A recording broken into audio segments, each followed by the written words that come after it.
Hi dears, എന്തൊക്കെയാണ് എല്ലാവരുടെയും വിശേഷം? എല്ലാവരും സുഖമായിരിക്കുന്നോ? ഇന്നൊരു അടിപൊളി കിടുക്കാച്ച് റെസിപ്പിയും കൊണ്ടാണ് കേട്ടോ വന്നിട്ടുള്ളത്. ചിക്കൻ ഷവർമ പോളുടെ റെസിപ്പിയാണ്. അടിപൊളി റെസിപ്പിയാണ്. നമുക്ക് നോമ്പിന് ട്രൈ ചെയ്ത് നോക്കാൻ പറ്റിയിട്ടുള്ള ഒരു കിടു ഐറ്റമാണ് കേട്ടോ. അപ്പം നമുക്കിത് എങ്ങനെ ഉണ്ടാക്കുന്നത് നോക്കിയാലോ. അതിനായിട്ട് ഞാനിവിടെ ഒരു 300 ഗ്രാം ചിക്കനാണ് എടുത്തിട്ടുള്ളത്. ബോൺലെസ് പീസാണ് കേട്ടോ. അതിലേക്ക് ആവശ്യമായിട്ടുള്ള ഉപ്പ്, പിന്നെ കുറച്ച് മുളക് പൊടി, മഞ്ഞൾപ്പൊടി, ചെറുനാരങ്ങ നീര്, ഇത്രയും ചേർത്ത് കൊടുത്ത ശേഷം, ഇപ്പോൾ പൊടികൾ ഇത്ര ചേർത്ത് കൊടുത്താൽ മതി കേട്ടോ. ഇത്രയും ചേർത്ത് കൊടുത്ത ശേഷം നമുക്കിത് നന്നായിട്ട് കൈവച്ചൊന്ന് മിക്സ് ചെയ്ത് യോജിപ്പിച്ചെടുക്കുക. എന്നിട്ട് ഫ്രിഡ്ജിൽ കുറഞ്ഞത് അരമണിക്കൂറെങ്കിലും ഇത് റെസ്റ്റ് ചെയ്യാൻ വെക്കണം കേട്ടോ. അങ്ങനെ വെക്കുമ്പോഴാണ് നമ്മുടെ ചിക്കനിലേക്ക് മസാലയൊക്കെ നന്നായിട്ട് പിടിച്ച് ചിക്കൻ ഒന്ന് സോഫ്റ്റ് ആയിട്ടൊക്കെ നമുക്ക് കിട്ടുള്ളൂ. ഇനി നമുക്കിതിലേക്ക് കുറച്ച് വെജീസ് ആവശ്യമായിട്ടുണ്ട്. ഒരു ചെറിയ ക്യാപ്സിക്കം കട്ട് ചെയ്ത് വെച്ചിട്ടുണ്ട്, അതുപോലെ തന്നെ ക്യാബേജ്, പിന്നെ സീഡൊക്കെ മാറ്റിയിട്ടുള്ള ചെറിയൊരു തക്കാളി, പിന്നെ ക്യാരറ്റ് ഗ്രേറ്റ് ചെയ്തത്, പിന്നെ ഒരു ചെറിയ സവാള. ഇത്രയും നല്ല കുനുകുനാന്ന് കട്ട് ചെയ്ത് എടുത്ത് വെച്ചിട്ടുണ്ട്. ക്യാപ്സിക്കം മാത്രം കുറച്ച് വലുതായിട്ട് എടുത്തിട്ടുള്ളൂ കേട്ടോ. ഇനി ഇതിലേക്ക് അതുപോലെ കുറച്ച് ബ്രെഡ് സ്ലൈസസ് എടുത്ത് വെച്ചിട്ടുണ്ട്. ഒരു 7 എണ്ണമൊക്കെ എടുത്തിട്ടുണ്ട് കേട്ടോ ഞാൻ. ഇതൊരു ബൗളിലേക്ക് ഇതുപോലെ പിച്ചിട്ട് കൊടുക്കുക. നമ്മൾ ചിക്കനും വെജീസൊക്കെ എത്രത്തോളം എടുത്തിട്ടുണ്ടോ അതിനനുസരിച്ച് വേണം ബ്രെഡിൻ്റെ സ്ലൈസസിൻ്റെ എണ്ണം എടുക്കാനായിട്ട് കേട്ടോ. ഞാനിപ്പോൾ ഒരു 6-7 എണ്ണമൊക്കെ എടുത്തിട്ടുണ്ട്. അതിപ്പോൾ മുഴുവനായിട്ട് ഞാനിതാ അവിടെ ഒരു ബൗളിലേക്ക് പിച്ചിട്ട് കൊടുത്തിട്ടുണ്ട്. ഇനി നമുക്കിതൊന്ന് കുതിർത്തെടുക്കണം. അതിനായിട്ട് ഞാനിവിടെ ചെറിയ ചൂടുള്ള പാലാണ് എടുത്തിട്ടുള്ളത്. അത് ആദ്യം തന്നെ മുഴുവനായിട്ട് ഒഴിച്ചു കൊടുക്കാതെ കുറേശ്ശെ ഒഴിച്ചിട്ട് ഇതുപോലെ ഒരു വിസ്ക് വെച്ചിട്ട് ഒന്നങ്ങ് അടച്ചു കൊടുക്കണം. കുറേശ്ശെ നോക്കിയിട്ട് വേണം കേട്ടോ ഒഴിച്ചു കൊടുക്കാനായിട്ട്. ഒരുപാട് അങ്ങ് ലൂസാക്കി എടുക്കരുത്. ഇനി നമുക്കിതിലേക്ക് മുട്ട കൂടി ചേർത്ത് കൊടുക്കാനുണ്ട്. അപ്പോൾ അത് നോക്കിയിട്ട് വേണം ഒഴിച്ചു കൊടുക്കാനായിട്ട്. പാൽ ഒഴിച്ചിട്ട് ഇത് അത്യാവശ്യം ഒന്നങ്ങ് ഉടച്ചെടുത്ത ശേഷം നമുക്കിതിലേക്ക് മുട്ട പൊട്ടിച്ച് ഒഴിച്ചു കൊടുക്കുക. ഞാനിതപ്പോൾ 2 മുട്ട പൊട്ടിച്ച് ഇതുപോലെ കലക്കിയിട്ട് ഒഴിച്ചു കൊടുക്കുന്നുണ്ട്. ഇനി ഇതിലേക്ക് ചേർത്ത് കൊടുക്കാനുള്ളത് 1 ടീസ്പൂൺ കുരുമുളക് പൊടി, പിന്നെ വളരെ കുറച്ച് മാത്രം ഉപ്പ്. ഇത്രയും ചേർത്ത് കൊടുത്ത ശേഷം ഇത് നന്നായിട്ടൊന്ന് മിക്സ് ചെയ്ത് യോജിപ്പിച്ചെടുക്കുക. എന്നിട്ട് ഒരുപാട് അങ്ങ് ഉടഞ്ഞു പോകണമെന്നൊന്നുമില്ല കേട്ടോ. ചെറിയ ചെറിയ കട്ടകളൊന്നും ഉണ്ടെങ്കിലും കുഴപ്പമൊന്നുമില്ല. ഞാനിപ്പോൾ കലക്കിയെടുത്ത സമയത്ത് ചെറുതായിട്ടൊന്ന് ലൂസായിട്ടുണ്ടായിരുന്നു കേട്ടോ. ഇത്ര തന്നെ ലൂസാക്കി എടുക്കേണ്ട ആവശ്യമില്ല. കുഴപ്പമൊന്നുമില്ല, വെന്ത് വരാൻ കുറച്ച് സമയം എടുക്കും, അത്രയേ ഉള്ളൂ. എനിക്ക് നല്ല അടിപൊളിയായിട്ട് തന്നെ കിട്ടിയിട്ടുണ്ടായിരുന്നു. ഇനി നമുക്ക് ചിക്കൻ ഫ്രൈ ചെയ്തെടുക്കുക. അതിനായിട്ട് ഞാനൊരു പാൻ വെച്ച് കൊടുത്തിട്ട് അതിലേക്ക് 2 ടീസ്പൂൺ മാത്രം എണ്ണ ഒഴിച്ച് കൊടുത്തിട്ടുണ്ട്. എന്നിട്ട് നമ്മൾ മാരിനേറ്റ് ചെയ്ത് വെച്ചിട്ടുള്ള ചിക്കൻ പീസസ് ഇതിലേക്ക് ഇട്ട് കൊടുത്തിട്ട് ഒന്നങ്ങ് നിരത്തി വെച്ച് കൊടുക്കുക. എന്നിട്ട് നമുക്കിതൊന്ന് മൂടി വെച്ചിട്ട് ഒന്ന് കുക്ക് ചെയ്തെടുക്കുക. ഇടയിൽ നമ്മൾ മൂടി തുറന്ന് ഇളക്കി കൊടുത്തിടുകയൊക്കെ വേണം കേട്ടോ. അപ്പോൾ നമ്മൾ മൂടി വെക്കുന്ന സമയത്ത് ചിക്കനിൽ നിന്ന് വെള്ളമൊക്കെ ഇറങ്ങി വന്നിട്ട് ഈ ചിക്കൻ അത്യാവശ്യം നന്നായിട്ട് തന്നെ ഒന്ന് വെന്ത് വരും. ചിക്കൻ ഒരു 1/4 ഭാഗം വേവായി കഴിഞ്ഞിട്ടുണ്ടെങ്കിൽ നമുക്കിതിലേക്ക് കുറച്ച് പൊടികളോട് ചേർത്ത് കൊടുക്കാനുണ്ട്. കുരുമുളക് പൊടി, ഗരം മസാലപ്പൊടി. അപ്പോൾ ഞാനിതിലേക്ക് 1/2 ടീസ്പൂൺ കുരുമുളക് പൊടിയും 1/2 ടീസ്പൂൺ ഗരം മസാലപ്പൊടി കൂടി ഈ സമയത്ത് ചേർത്ത് കൊടുക്കുന്നുണ്ട്. അതും കൂടി ചേർത്ത് കൊടുക്കൽ കഴിഞ്ഞിട്ടുണ്ടെങ്കിൽ നന്നായിട്ട് ഈ പൊടികൾ ഈ ചിക്കനിൽ എല്ലായിടത്തും എത്തുന്ന വിധത്തിൽ നന്നായിട്ട് തന്നെ ഒന്ന് മിക്സ് ചെയ്ത് യോജിപ്പിച്ചെടുക്കുക.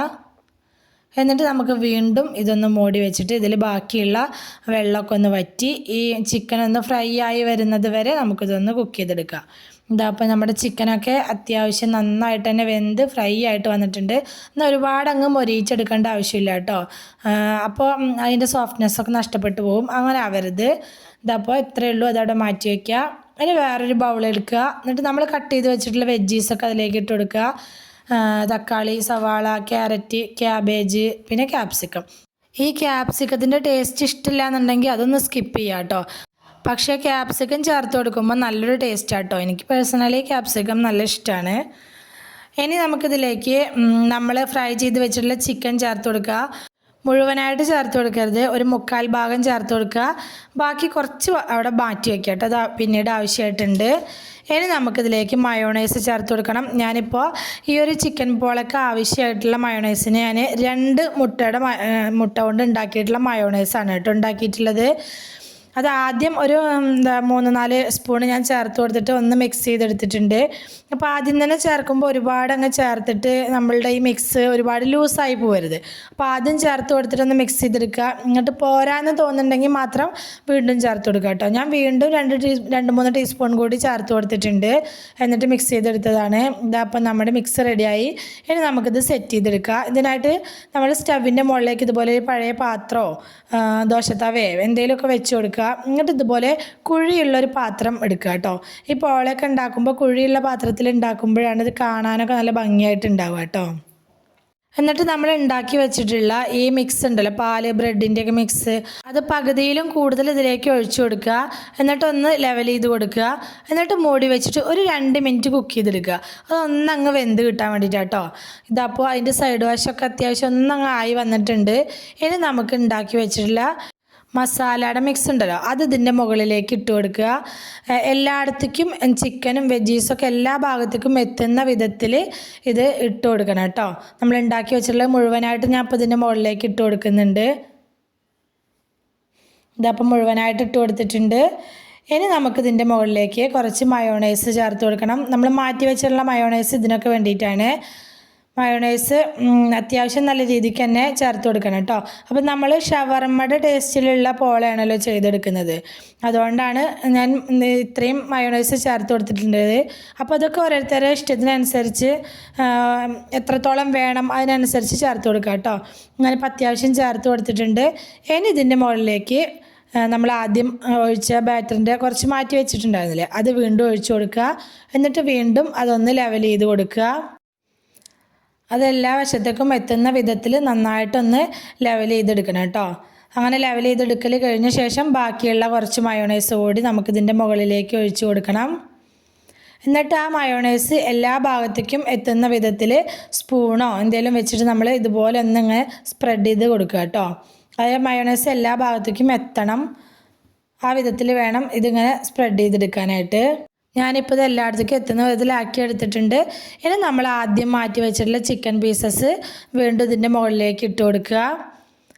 ചിക്കൻ പീസസ് ഇട്ട് കൊടുത്ത ശേഷം നമ്മളൊരു സ്പൂണോ എന്തെങ്കിലും വെച്ചിട്ട് അതൊന്ന് അങ്ങനെ പ്രസ് ചെയ്ത് അമർത്തി കൊടുക്കുക കേട്ടോ. അതൊന്ന് അവിടെ അങ്ങനെ അമർന്നിരിക്കാനായിട്ടാണ്. ഇനി ഇതിൻ്റെ മുകളിലേക്ക് ഞാൻ കുറച്ച് വെജീസ് കട്ട് ചെയ്ത് വെച്ചിട്ടുണ്ട്, അതുകൂടി ചേർത്ത് കൊടുക്കുക. ക്യാരറ്റ്, ക്യാപ്സിക്കം, തക്കാളി ഇതൊക്കെയാണ് ചേർത്തിട്ടുള്ളത് കേട്ടോ. ഇതൊക്കെ ഒരു നിർബന്ധമില്ലാത്ത കാര്യമാണ്. ഇത് ഞാൻ വീഡിയോയിൽ കാണാനുള്ളൊരു ഭംഗിക്കും പിന്നെ ഫോട്ടോ എടുക്കുമ്പോൾ നല്ല ഭംഗിയിൽ കിട്ടാനൊക്കെ വേണ്ടിയിട്ടാണ് ഞാൻ അങ്ങനെ ചെയ്തിട്ടുള്ളത് കേട്ടോ. ഇനി ആ വെജിറ്റബിൾസും ഒന്ന് അമർന്നിരിക്കാൻ വേണ്ടിയിട്ട് ഇതുപോലെ സ്പൂൺ വെച്ചിട്ട് ഒന്ന് പതുക്കെ ഒന്ന് പ്രസ് ചെയ്ത് കൊടുക്കുക. ഇനി നമുക്കിത് മൂടി വെച്ചിട്ട് ലോ ടു മീഡിയം ഫ്ലെയിമിൻ്റെ ഇടയിൽ വെച്ചിട്ട് ഒന്ന് കുക്ക് ചെയ്തെടുക്കണം. ഞാനിപ്പോൾ ഇത് കുക്ക് ചെയ്തെടുക്കാൻ ഒരു 30-35 മിനിറ്റ് സമയം എടുത്തിട്ടുണ്ട് കേട്ടോ. ഞാൻ പറഞ്ഞിട്ടുണ്ടായിരുന്നില്ല എൻ്റെ ബാറ്ററി ചെറുതായിട്ടൊന്ന് ലൂസായിട്ടുണ്ടായിരുന്നു എന്ന്, അതുകൊണ്ട് തന്നെ കുക്കായി വരാൻ കുറച്ച് സമയം എടുത്തിട്ടുണ്ടായിരുന്നു. നമ്മൾ തുറന്ന് നോക്കുന്ന സമയത്ത് ഇതുപോലെ അരികുവശമൊക്കെ ഒന്ന് വിട്ട് വന്നിട്ടുണ്ടാവും. അങ്ങനെ ഒന്ന് നോക്കുമ്പോൾ നമ്മളിങ്ങനെ വല്ല തവിയോ സ്പാച്ചിൽ എന്തെങ്കിലും വെച്ചിട്ട് ഇതുപോലെ ഒന്ന് ഇളക്കി കൊടുക്കുമ്പോൾ എല്ലാ വശം വിട്ട് വരുന്നുണ്ടെങ്കിൽ ഇതായിട്ടുണ്ട് എന്നാണ്. അതിൻ്റെ അടിവശം നമുക്ക് വെന്ത് കിട്ടിയിട്ടുണ്ട്.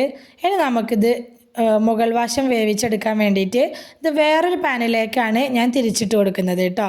ഇതുപോലെ വേറൊരു പാൻ വെച്ചിട്ട് അതിലേക്ക് തിരിച്ചിട്ട് കൊടുക്കുന്നുണ്ട്. ഇതപ്പോൾ നമ്മുടെ ചിക്കൻ പോളയുടെ ഒരു സൈഡായി കിട്ടിയിട്ടുണ്ട്. നന്നായിട്ട് തന്നെ വെന്ത് കിട്ടിയിട്ടുണ്ട് കേട്ടോ. ഒട്ടും കരിഞ്ഞൊന്നും പോയിട്ടില്ല. അത്യാവശ്യം നന്നായിട്ട് തന്നെ വെന്ത് കിട്ടിയിട്ടുണ്ട്. ഇനി നമുക്കിത് ഇതിൻ്റെ മുകൾ വശം ഇതുപോലെ തന്നെ ഞാൻ ആ തട്ട് വെച്ച് കൊടുത്തില്ല, ആ തട്ടിൻ്റെ മേലെ തന്നെ വെച്ചിട്ടാണ് കേട്ടോ ഞാനത് വേവിച്ചെടുക്കുന്നത്. ഇങ്ങനെ വെച്ചിട്ട് ഞാനൊരു 15 മിനിറ്റോളം കുക്ക് ചെയ്തിട്ടുണ്ടായിരുന്നു കേട്ടോ. ഇതപ്പോൾ അതായിട്ടുണ്ട്. ഞാനിത് വീണ്ടും തിരിച്ചിട്ട് കൊടുക്കുന്നുണ്ട്. അയ്യവാ, അടിപൊളിയായിട്ടില്ലേ? കാണാൻ നല്ല ഭംഗിയില്ലേ? നല്ല മൊഞ്ചുള്ള ചിക്കൻ പോള റെഡി ആയിട്ടുണ്ട് കേട്ടോ. ഇത് കാണാനുള്ള ഭംഗി പോലെ തന്നെയാണ് ഗൈസ് കഴിക്കാനും ഉണ്ടായിരുന്നത്. മസ്റ്റ് ട്രൈ ആയിട്ടാണ് കേട്ടോ. നമ്മൾ നോമ്പിൻ്റെ സമയത്ത് നമുക്ക് നോമ്പ് തുറക്കുന്ന സമയത്തൊക്കെ ഉണ്ടാക്കി നോക്കാനും അല്ലെങ്കിൽ വിരുന്നുകാർ വരുന്ന സമയത്ത് അവർക്ക് ഉണ്ടാക്കി കൊടുക്കാനൊക്കെ അവരുടെ മുമ്പിലൊക്കെ സ്റ്റാർ ആവാനൊക്കെ നമുക്ക് പറ്റിയിട്ടുള്ള നല്ലൊരു ഐറ്റമാണ്. ഇതുപോലെ ഉണ്ടാക്കി നോക്കാത്തവരുണ്ടെങ്കിൽ എന്തായാലും ഉണ്ടാക്കി നോക്കിക്കോ, നിങ്ങൾക്ക് എന്തായാലും ഇഷ്ടമാവും. ഷവർമ്മയുടെ ടേസ്റ്റൊക്കെ ഇഷ്ടമുള്ള എല്ലാവർക്കും ഇത് ഇഷ്ടമാവും കേട്ടോ. ഇതപ്പോൾ നല്ല ജ്യൂസി ആയിട്ടുള്ള നല്ല ഷവർമ്മ പോലെ നമുക്ക് കിട്ടിയിട്ടുണ്ട്. എൻ്റെ വീഡിയോ ഇഷ്ടമായിട്ടുണ്ടെങ്കിൽ എല്ലാവരും മറക്കാതെ ഒന്ന് ലൈക്ക് ചെയ്യണം കേട്ടോ, കമൻറ്റ് ചെയ്യണം. ഈ റെസിപ്പി ഇഷ്ടമായിട്ടുണ്ടെങ്കിൽ എന്തായാലും മറ്റുള്ളവർക്ക് കൂടി ഒന്ന് ഷെയർ ചെയ്ത് കൊടുക്കും കൂടി വേണം കേട്ടോ. ഇതുവരെ തന്ന സപ്പോർട്ടിന് എല്ലാവർക്കും ഒരുപാട് നന്ദി. സിമ്പിൾ ആൻഡ് ടേസ്റ്റി റെസിപ്പിയുമായി ഞാൻ വീണ്ടും വരാം. ബൈ.